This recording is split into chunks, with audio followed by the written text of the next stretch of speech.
Et nous sommes de retour au plateau pour la suite de cette émission. Nous abordons notre deuxième sujet. Nous parlons à présent du Mali, des partis politiques boycottent le dialogue. Nous savons que le 1er janvier 2024, le président de la transition du Mali, le colonel Assimi Goïta, avait annoncé un dialogue national qui devrait s'ouvrir au cours de cette année et dans peu de temps. Normalement, à l'époque, il disait, pour pouvoir permettre aux Maliens de se concerter, de discuter des questions concernant le Mali, une discussion intermalienne et qui ne va pas exiger la présence d'un autre pays pour mener les discussions ou bien pour diriger ces discussions. L'initiative a été lancée, elle a démarré en février avec des concertations à différents niveaux.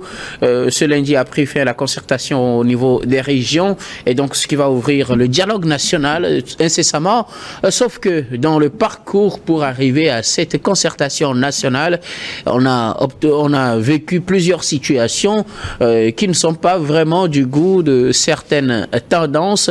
D'abord, l'arrivée à terme, ou bien effectivement l'arrivée à terme, premièrement, de la date prévue pour la transition, c'est-à-dire le 26 mars dernier, selon l'accord trouvé avec la CEDEAO en 2020-2021. Les Maliens, les dirigeants maliens devaient organiser des élections et céder le pouvoir au plus tard, le 26 mars 2024, à l'issue donc de 24 mois de transition, ce qui ne fut pas fait. Et des partis politiques qui veulent revenir sur la scène politique, donc on fait un appel, ou on lançait plutôt un appel à la mobilisation pour exiger le départ des militaires. Les militaires ont targué que la situation sécuritaire ne permettait pas donc d'organiser les élections. Ils avaient annulé à la dernière minute d'ailleurs l'organisation des élections. On avait dit que c'était un léger décalage, qu'on pensait qu'on aurait pu peut-être corriger avant 26 mars, mais ce ne fut pas le cas. Et donc dans la foulée de cette réaction, le gouvernement de transition, lors de son conseil des ministres de mercredi dernier, a suspendu les activités des partis politiques et des associations à caractère politique sur toute l'étendue du territoire national malien. Et donc les partis politiques sont suspendus pour le moment, ne peuvent plus faire d'activité, et pourtant les mêmes partis ont été conviés à participer au dialogue national. Certains partis donc ont décidé de boycotter ce dialogue national qui devrait normalement permettre aux Maliens de faire des discussions pour projeter l'avenir du pays. Un parti quand même est sorti du lot et se présente quand même à cette concertation. Il s'agit de l'URD, l'Union pour la République et la démocratie, Union pour la République qui ressemble le nom d'un autre parti ici. Et donc, eux, ils ont décidé quand même de participer à cette concertation nationale, malgré la situation. La plupart des partis et des organisations ont décidé de boycotter donc les activités de ces dialogues. Nous en parlons avec nos invités. Le décor a été long à planter, mais je pense que nous nous retrouvons tous. Donc, je voudrais commencer par vous, Adam, puisque vous venez de nous rejoindre. Je vais commencer par vous, Adam. Nous sommes au Mali le 26 mars dernier. Les gens, ou du moins les organisations et partis politiques s'attendaient à ce que la transition se prononce sur la fin de la durée donnée pour rendre le pouvoir. Ce ne fut pas le cas. Les partis ont exigé son départ. La transition a gelé leurs activités ou suspendu leurs activités. Et donc, dans la foulée, ils refusent aussi donc de continuer à participer aux activités du dialogue national. Oui, vous l'avez dit, justement, en organisant ce énième dialogue, ça voudrait dire qu'il y a des sujets de crispation. Et justement, c'est parce que la transition a constaté qu'il y avait des différences liées, en tout cas à la parole donnée qui n'a pas été respectée. Donc d'un point de vue, en tout cas de l'opportunité, il y a lieu quand même que l'opinion puisse quand même se prononcer. C'est en ce sens que les organisations, bien avant même le jour où l'annonce de ce dialogue-là, avaient estimé qu'il fallait donc organiser. On a vu, beaucoup se sont prononcés sur la question de la transition. Parce que, vous savez, lorsque vous êtes dans un environnement où vous avez eu le vent en poupe, parlant donc de l'opinion malienne qui a soutenu en son temps, en tout cas cette transition au regard des situations qui prévoiraient au niveau du Mali, mais lorsque vous tirez trop dans la balance, vous risquez à un moment de perdre en tout cas l'assentiment de cette opinion-là. Et nous en sommes là. Malheureusement, il y a la force... nous sommes en tout cas dans un environnement où les rapports de force sont installés, mais tout compte fait, je pense que Assimi Goïta et les siens n'oublient pas que en tout cas le pouvoir appartient à l'opinion ou à la nation ou au peuple. Et je pense que nous en sommes là. Mais malheureusement, je pense qu'en annonçant ce dialogue, comme je l'ai dit, en tout cas à l'entame de mes propos, c'est justement parce qu'ils savaient pertinemment que l'opinion nationale malienne les attendait au tournant, justement sur des questions de cette transition-là, qui, à un moment donné, en tout cas, est devenu un sujet où pratiquement les Maliens sont enlacés. Parce que c'est vrai que la situation sécuritaire étant l'actualité de l'homme, mais on ne peut pas quand même se prévaloir de cette situation et puis dire que voilà, puis c'est ce qui se dit. Parce que vous prenez oui, le Premier ministre l'a dit tout récemment d'ailleurs, tant qu'ils n'auront pas reconquis l'intégrité du territoire malien, il ne faut pas s'attendre à ce qu'on organise des élections. Ça n'a pas de sens. Ça n'a pas de sens. C'est réellement, c'est vrai que en arrivant, en organisant ces coups d'État, etc., c'est la situation sécuritaire qui se prévalait. Mais au même moment, est-ce que jusqu'à quand, de toutes les façons, il serait très difficile qu'on puisse dire que voilà, en un temps X, on a reconquis tout le territoire. De toutes les façons, eux-mêmes, lorsque vous prenez les rapports qui sont faits par la junte au pouvoir, vous constaterez que par moment, on dit véritablement que nous avons fait des pas. Et tout le monde l'a constaté. Et il y a eu quand même des félicitations qui sont donc données à ce propos. Mais à un moment donné, lorsqu'on parle vraiment de cette transition, on a tendance à nous dire que voilà, on n'a pas conquis. Donc vraiment, il y a un flou kafkaïen qui se dessine au niveau du Mali et donc qui donne raison à ceux qui pensent que Assimi Goïta et les siens ne veulent pas véritablement donc libérer le plancher et veulent garder donc le pouvoir à eux. Sans quoi, il nous serait très difficile de pouvoir véritablement donc juger de l'affection du fait que on a dit vraiment on a reconquis déjà, puisqu'il y a des pourcentages qui sont donnés. Et ces pourcentages-là, d'ailleurs, font l'objet des critiques de part et d'autre, puisque lorsque vous prenez certaines obédiences qui disent véritablement qu'il y a véritablement donc du chemin à faire, que ce n'est pas le cas, c'est véritablement ce gouvernement, le gouvernement qui sort en disant que non, le gouvernement a conquis le territoire et nous en sommes pratiquement presque à la fin des déboires liés donc à la sécurité. Mais lorsque cette question se pose et qu'on dise le contraire, véritablement vous constatez qu'avec moi qu'il y a vraiment véritablement sujet à critiquer. Donc pour vous, ce n'est pas une raison valable de dire que puisqu'on n'a pas conquis l'intégrité du territoire, on ne pourra pas organiser les élections. Non. Et puisque les gens demandent le départ des militaires, il faut dissoudre ou bien suspendre les activités des partis. Pour vous, ce n'est pas une raison valable? Non, la raison, je pense que la raison, elle est beaucoup mitigée. C'est une raison véritablement mitigée. Parce que quelque part, comme je l'ai dit, c'est une question de rapport de force. Et sur les opinions qui sont prononcées, c'est eux qui ont quand même, en tout cas, le contrôle du pays. Et il dit véritablement qu'aujourd'hui, on peut affirmer valablement qu'une bonne portion de la population, ou en tout cas de la population acquise par, entre-temps, par les terroristes, ont été repris.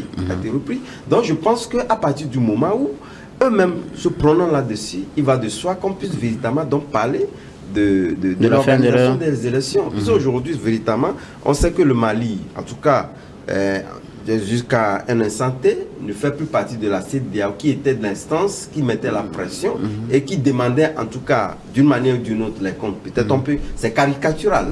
C'est vrai qu'eux le disent, ils ne sont plus là-dedans, mais au même moment, quand même, ils ont des comptes à rendre à la population qui estime que vous nous avez fait des comptes liés donc à la reconquête du territoire. Il faudrait qu'à un moment donné, qu'on puisse véritablement savoir les dates des élections, telles que vous l'avez précisé. Donc je pense qu'à partir du moment où ce n'est pas fait, il y a de quoi qu'on puisse véritablement questionner cette question. Alors, Fioclou Adam Blenou, les Maliens ou les autorités maliennes avaient donné le 26 mars pour quitter le pouvoir. Jusque-là, ils n'ont pas encore pu rendre le pouvoir. Ils ont dit finalement que tant qu'ils n'auront pas conquis l'intégrité du territoire, ils ne vont pas le rendre. Les partis politiques ont exigé leur départ après le 26 mars. Leurs activités ont été suspendues.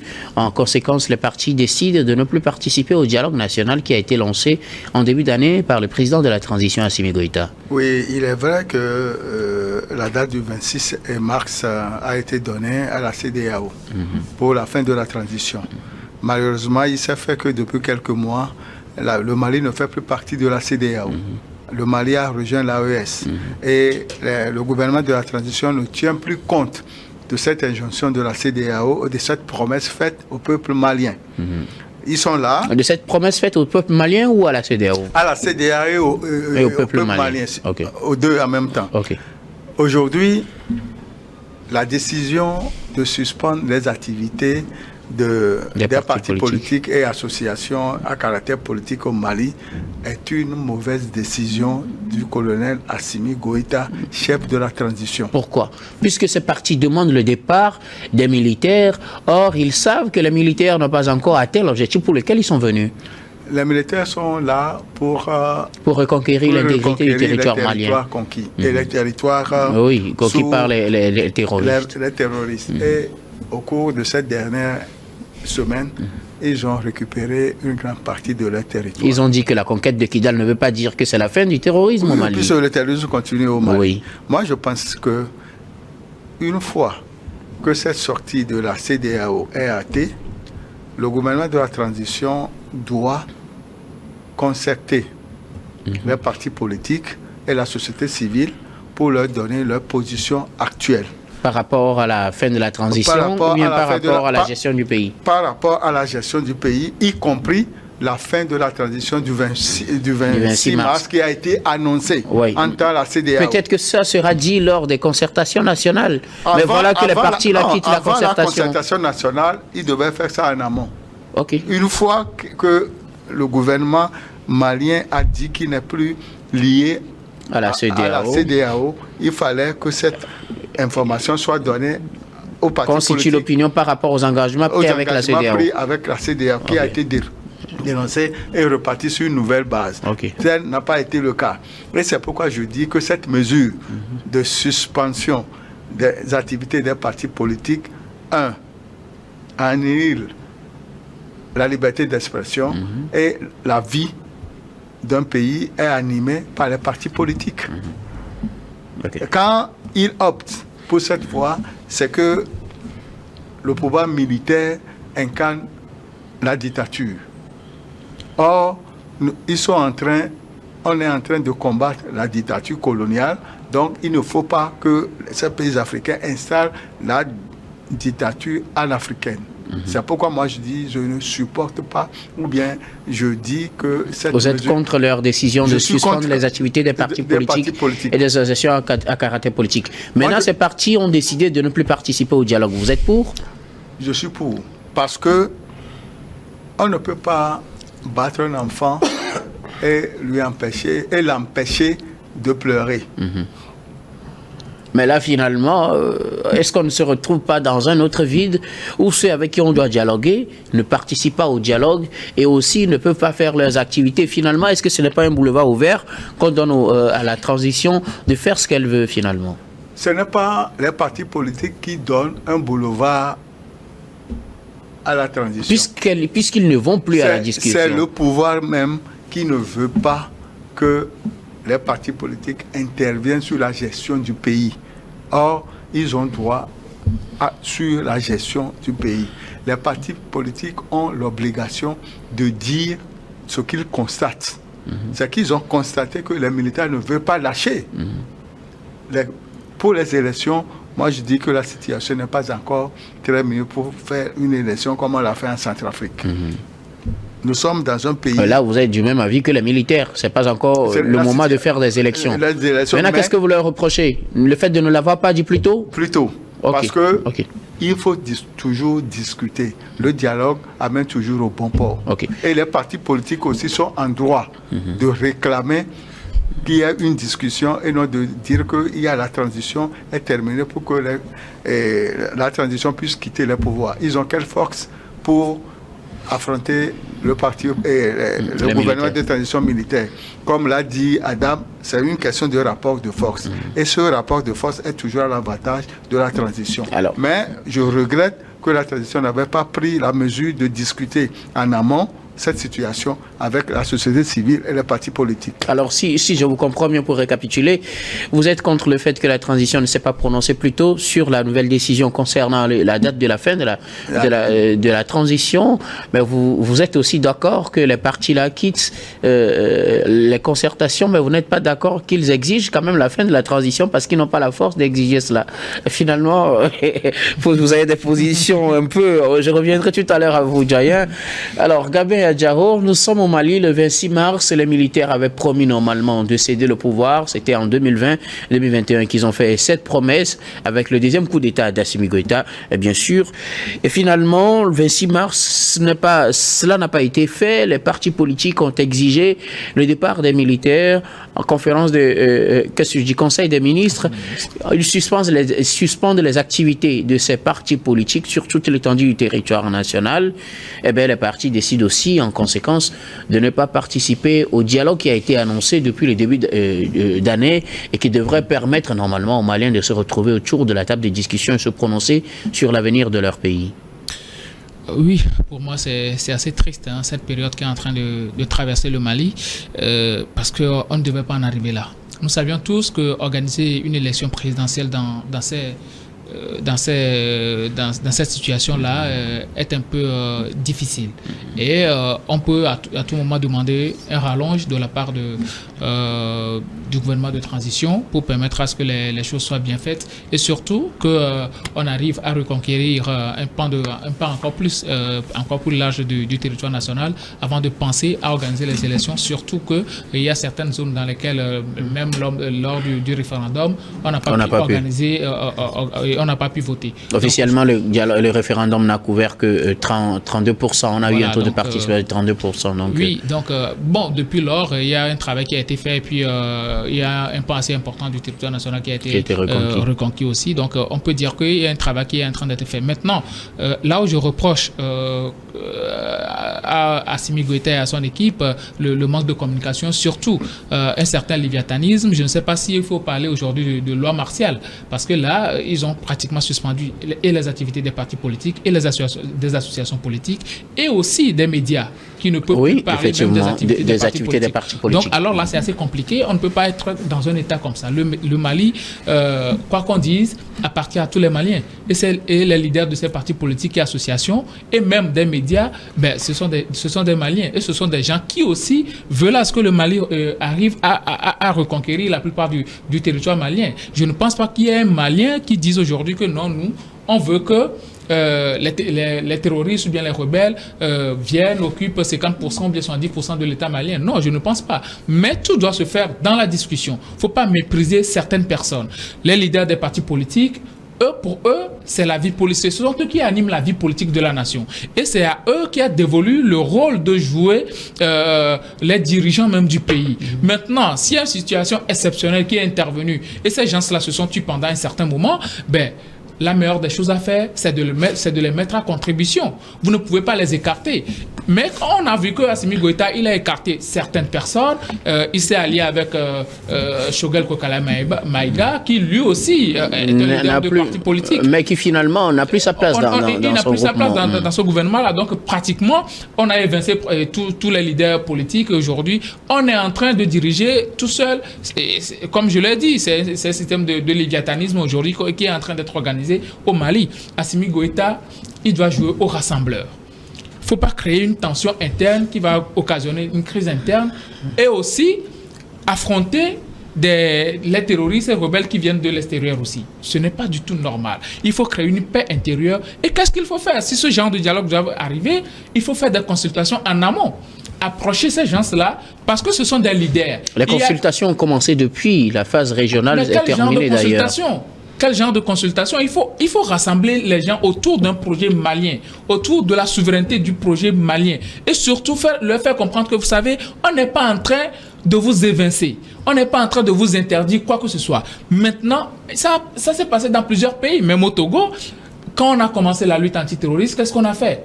On a appelé les partis politiques ou bien à la primature, on a discuté avec eux sur leur manière de communiquer et les médias aussi ont été informés. C'est comme ça que ça se passe. Il ne faut pas interdire aux gens de ne pas parler ou bien de ne pas agir, de ne pas mener les activités, mais il faut toujours faire en sorte que ces gens-là agissent dans le bon sens pour que ça ne porte pas préjudice à la nation. Ce sont de grandes personnes. Alors, comment faire pour que les gens agissent dans le bon sens, puisque c'est ce que vous demandez, et puisque dans le communiqué officiel, on parlait de subversion et de discussion stérile de la part de ces partis politiques, ce qui a poussé le gouvernement de transition à suspendre leurs activités. Dans ce genre de situation, vous pensez qu'on pourrait les contrôler, leur dire « dites ceci, ne dites pas cela », puisque essentiellement ces partis disent qu'il est déjà 26 mars, vous avez promis rendre le pouvoir le 26 mars, nous sommes le 26 mars dépassé, il faut rendre le pouvoir, et on leur reproche de ne pas tenir compte de la situation sécuritaire du pays, qui fait qu'au niveau des militaires, on n'a pas encore rendu le pouvoir, puisqu'on n'a pas encore pu conquérir l'étendue du territoire malien. Tout est question de compromis. C'est très important. Ceux-là qui dirigent les partis politiques, il y a même des premiers ministres qui sont dedans. Des gens qui ont eu à diriger sous ATT et autres, là, qui sont encore des leaders politiques aujourd'hui. Donc, ce sont des gens qui peuvent comprendre que nous sommes dans une situation exceptionnelle et on doit tout faire pour conduire le pays à bon port afin que les élections paisibles soient organisées. Il ne faudrait pas qu'on tombe dans un travers où aujourd'hui on organise les élections parce que bon, les gens veulent qu'on organise les élections, on va y aller, on organise les élections et puis on tombe encore dans les mêmes problèmes et il y aura encore un coup d'État après. Donc, il faut résoudre les problèmes de manière substantielle et surtout faire comprendre aux gens que voilà, ce que nous faisons aujourd'hui, ce n'est pas pour nous, mais nous le faisons pour le peuple malien, nous le faisons pour vous aussi. Mais pourquoi pas, moi je le dis, pourquoi pas fonder un gouvernement d'union nationale, impliquer ces gens-là pour que tout le monde se sente concerné, mais les écarter. Mais quand vous écartez ce genre de personnes, des gens assez puissants et assez riches, ben, si ces gens-là aillent s'allier après avec les terroristes, vous allez faire comment? Vous allez faire comment? Il ne faut pas créer des tensions internes.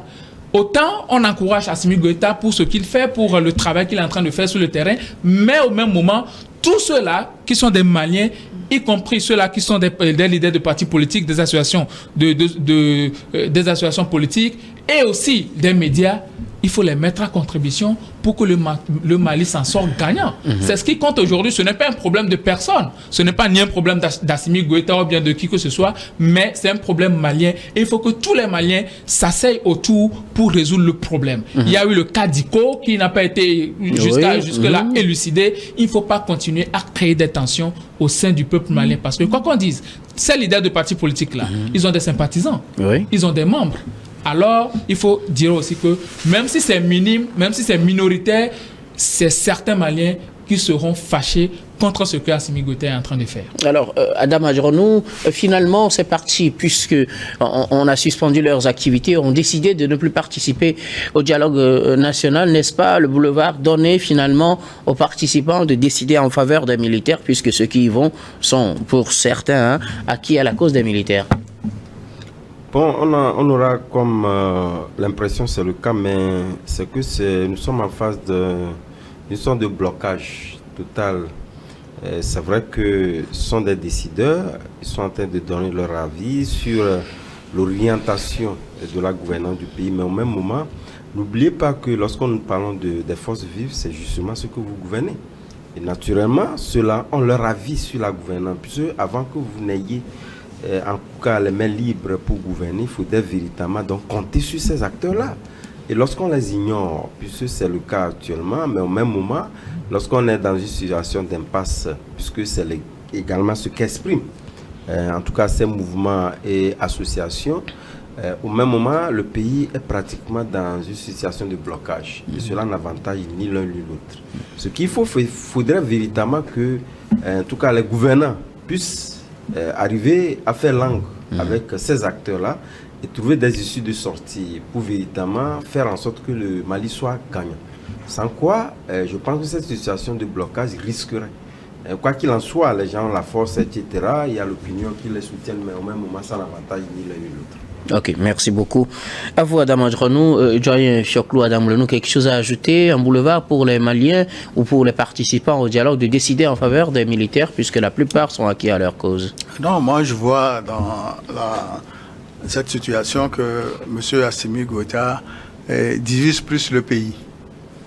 Au lieu d'être rassembleur, comme l'a dit Gabin, il est en train de diviser la classe politique, la société civile, et même on peut constater des divisions au sein de la transition. Parce que la situation est simple. Ils ont pris une décision. On a vu les conséquences. La situation doit être reprise par Assimi Goïta, qui a le devoir de renoncer à cette situation en annulant la suspension des partis politiques. Il faut que la situation soit acceptée par tous et l'exclusion est à exclure. L'exclusion est à éviter. Est à éviter.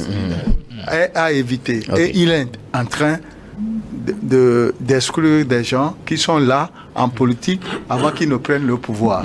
Et c'est pourquoi moi j'ai toujours soutenu la concertation, le dialogue en amont. Il faut que cette situation soit au bénéfice du Mali. Parce que c'est un pays qui est en guerre contre le terrorisme. Et cette genre de petites divisions vont amener, vont fragiliser les petits accords qu'il y a et les éléments, les militants de ces partis politiques peuvent profiter de cette situation pour s'allier aux terroristes, pour faire du mal au pays. Beaucoup à vous. Merci beaucoup à vous. Donc, Fioclou Adamblenou, vous n'êtes pas en fait contre le fait qu'on prolonge le mandat de la transition, juste que vous auriez aimé qu'on le dise plus tôt et qu'on se concerte sans diviser. Gabin Diarro, un dernier mot sur la situation au Mali. Oui, tout ce qu'on demande, c'est une concertation nationale. Il ne faudrait pas que... Je pense que c'est tous les une concertation en dehors de celle qui est en cours. Oui, une concertation en amont. Il faut sursoir à ce dialogue-là, d'autant plus que les principaux acteurs même ne seront pas là. Donc du coup, il faut sursoir à cela, faire une négociation et essayer quand même de convaincre ces gens-là. Je pense que les leaders des partis politiques ont juste évoqué cela pour que cela constitue un moyen de pression sur le gouvernement d'Assimi Goïta, puisqu'ils n'ont pas d'autre moyen au-delà de demander à ce que, ou bien d'éviter à participer à ce dialogue-là. Ce qu'il faut aujourd'hui, c'est de faire en sorte que ces gens-là se retrouvent dans le projet malien qui est en train d'élaborer Assimi Goïta, qu'ils arrivent quand même à conduire le projet à bon port et surtout à arriver à organiser les élections dans des conditions optimales. Merci beaucoup à vous. Nous allons marquer la pause pour le journal, puis on revient juste après pour la suite de cette émission.